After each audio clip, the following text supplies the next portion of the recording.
बिस्मिल्लाहिर्रहमानिर्रहीम। अस्सलाम वालेकुम नाज़रीन, आप यूट्यूब चैनल देख रहे हैं। मैं इमरान खान हूँ। सबसे पहले सुहेल अफरीदी साहब का स्टेटमेंट। सुहेल अफरीदी साहब ने ख़िताब किया तलबात के साथ और तालिबात वहाँ पे मौजूद थी पेशावर यूनिवर्सिटी में।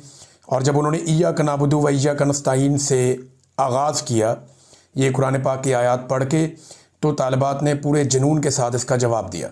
अल्लाह रब्बुल इज़्ज़त का कलाम है, लेकिन इमरान खान साहब अपनी तकरीर इन दो आयात से शुरू करते थे हमेशा, इय्याका नअबुदु व इय्याका नस्तईन। तो या अल्लाह हम तेरे से मदद मांगते हैं, तेरी इबादत करते हैं और तुझी से मदद मांगते हैं। तो उसके ऊपर जो रिस्पॉन्स किया तालिबात ने, वो फिर सबको पता है कि अब इमरान खान साहब कहाँ खड़े हैं। फिर इस पे जो है वो सुहेल अफरीदी साहब ने बात भी की, और ये चंद चीज़ें हैं जो मैं आपके सामने रख देता हूँ जो सुहेल अफरीदी साहब ने जवाब दिया। इसमें DGISPR को भी। अच्छा जी, एक तो उन्होंने कहा VC साहबा आपने अंग्रेज़ी में तकरीर की जो मुझे बिल्कुल अच्छी नहीं लगी। मैंने तमाम यूनिवर्सिटीज़ को हदायत की है कि हमारी कौमी ज़बान उर्दू है और तमाम तकरीरें उर्दू में होंगी। मैं ये दूसरी मरतबा कह रहा हूँ, अब तीसरी बार मुझे गुस्सा आएगा। सुहेल अफरीदी साहब ने कह दिया, तो हमारी कौमी ज़बान उर्दू है और तमाम तकारीर उर्दू में होंगी। अच्छा, इसके बाद उन्होंने कहा जी सोशल मीडिया पर एक बंदा कह रहा है कि क्या हम KPK की बच्चियों को गारों में भेज दें। तो ये आप लोगों का ख्वाब तो हो सकता है, लेकिन इन बच्चियों का भाई ये नहीं होने देगा। हमने खैबर पख्तूनख्वा में दोबारा अमन लाया है, लेकिन बंद कमरों के फ़ैसलों ने एक बार फिर हमारी ज़िंदगी अजीरन बनाई हुई है। जब हम दहशतगर्दों की आमद का बताते थे तो ये कहते थे कि हम झूठ बोल रहे हैं और प्रोपेगेंडा कर रहे हैं।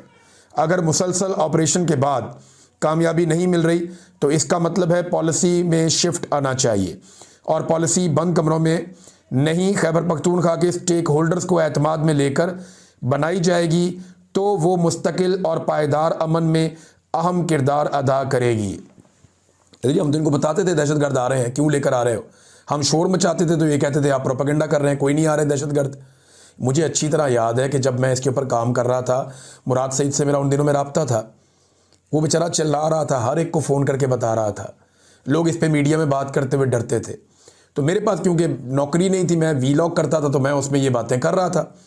तो मुझे बाकायदा रब्ता करके मिलिट्री इंटेलिजेंस के लोगों ने ये कहा, फ़ौज के लोगों ने मुझे रब्ता करके ये कहा कि जनाब ये सारा प्रोपेगेंडा है, कोई दहशतगर्द नहीं आ रहे खैबर पख्तूनख्वा में। तो उस वक्त ये हमें यकीन दिला रहे थे कि दहशतगर्द नहीं आ रहे। वही बात सुहेल अफरीदी ने कही कि यकीन दिला रहे थे, लेकिन अब बंद कमरों के अंदर फ़ैसले कर रहे हैं कि जनाब ऑपरेशन करना है। तो दहशतगर्द लेकर आ रहे थे, तब हम जब बताते थे तो कहते थे हम प्रोपेगेंडा कर रहे हैं। तो उन्होंने कहा यहाँ दहशतगर्दी को ख़त्म नहीं किया जा रहा, यहाँ इमरान खान और PTI को ख़त्म करने की बातें हो रही हैं। अगर उन्होंने दहशतगर्दी को ख़त्म करना होता तो हमारे साथ बैठकर पॉलिसी बनाते। हमने घर छोड़े और हमें कहा गया कि आपको 4 लाख रुपए मिलेंगे जो बंदा घर छोड़ेगा, लेकिन रियासत पाकिस्तान ने आज तक वो पैसे नहीं दिए। हम मिलिट्री ऑपरेशन के नुकसानात अपनी आंखों से देख चुके हैं।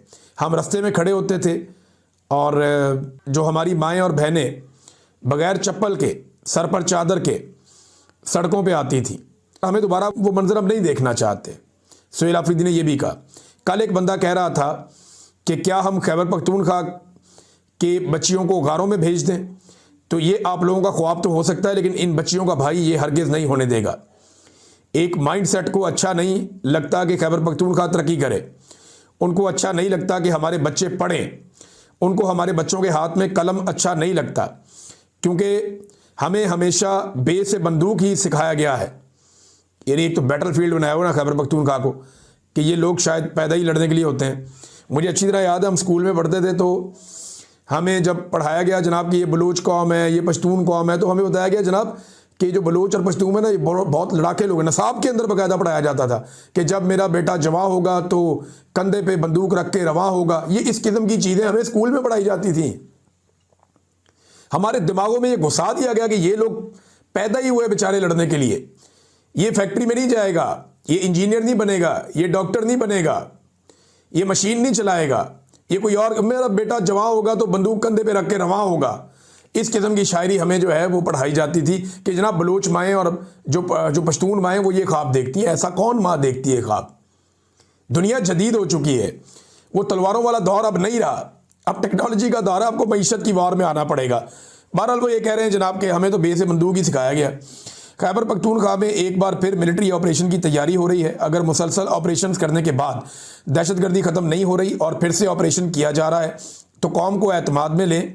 अगर 15-17 साल से एक प्रैक्टिस हो रही है मगर वो कामयाब नहीं हो रही तो इसका मतलब है पॉलिसी ठीक नहीं है, उसको शिफ्ट आना चाहिए। फिर मिलिट्री ऑपरेशन में नुकसानात का जिक्र करते हुए सुहेल अफरीदी आपदीदा भी हो गए, काफ़ी रंजीदा हो गए वो। उन्होंने कहा कि मैं अफरीदी हूँ और आपको पूरे वसूख से कह रहा हूँ कि ऑपरेशन से पहले हमारे अफरीदी कबीले में भी मर्द या औरत भीख मांगने वाला कोई भी नहीं था, लेकिन बदकिस्मती से ऑपरेशन के दौरान घरों में जितने मर्द थे शहीद हो गए, सिर्फ औरतें रह गईं और मैं जब उनको भीख मांगते देखता हूं तो मुझे तकलीफ होती है। वो रोना शुरू हो गया बेचारा शहरयार अफरीदी, ऐसी बेबसी है वहाँ पे। मिलिट्री ऑपरेशन से पहले मेरी अफरीदी कौम में एक भी भीख मांगने वाला नहीं था, ना मर्द और ना औरत। इमरान खान को ख़त्म करने की बात हो रही है। सुहेल अफरीदी ने बहुत तकलीफ़ का इजहार किया। मुझे बहुत बुरा लगता है जब हम अपनी बहनों को सड़कों पे भीख मांगते हुए देखते हैं। दहशतगर्दी को नहीं, ये इमरान खान को ख़त्म करना चाहते हैं। वज़ीर आला ने कहा कि बंद कमरों के फैसले ख़तरनाक होते हैं। मिलिट्री ऑपरेशन की तैयारी हो रही है। 22 ऑपरेशन, 14,000 टारगेटेड ऑपरेशन हो गए हैं। 22 बड़े और 14,000 टारगेटेड। हमने निशानदेही की, दहशतगर्द आ रहे हैं, हमने रिपोर्ट दी। अगर ऑपरेशन करना है तो एतमाद में लें, सियासी जमातों को एतमाद में लें, यहाँ के मुशरान को एतमाद में लें। ऑपरेशन से हमारे स्कूल, अस्पताल, घर तबाह हुए। मिलिट्री ऑपरेशन शुरू होने से पहले एक भी भीख मांगने वाला नहीं था। ऑपरेशन ड्रोन अटैक, धमाकों से लोग शहीद हुए। अब वहाँ औरतें भीख मांगती हैं। हम दहशतगर्दी के खात्मे के लिए एक बार फिर कुर्बानी देने के लिए तैयार हैं। फिर उन्होंने कहा जी कि मैं इमरान खान साहब का पैगाम लेकर कराची जा रहा हूँ। सिंध हुकूमत से कोई राब्ता नहीं हुआ, सिंध तंजीम से मेरा राब्ता है। ये सुहेल अफरीदी साहब ने स्टेटमेंट दिया। अब जावेद हाशमी साहब ने भी DG ISPR साहब के बयान पर रद्द-ए-अमल दिया है, जो उन्होंने 3 घंटे की प्रेस कॉन्फ्रेंस की, 3 घंटे से ज़्यादा की। उन्होंने कहा DG ISPR की प्रेस कॉन्फ्रेंस सुनकर वक्त ज़ाया नहीं किया। ये लोग अज़ल से मुल्क में दिफाई ऑपरेशन और सियासी ऑपरेशंस कर रहे हैं। कामयाब सिर्फ सियासी ऑपरेशंस में हुए हैं। खैबर पख्तूनख्वा में गोली चलाकर क्या नतीजा निकाल लेंगे? ISPR साहब, इस बार आप तहरीक इंसाफ मुकाओ ऑपरेशन में बुरी तरह नाकाम हुए हैं। अब कौम आपसे नहीं डरती, कौम बहादुर हो चुकी है।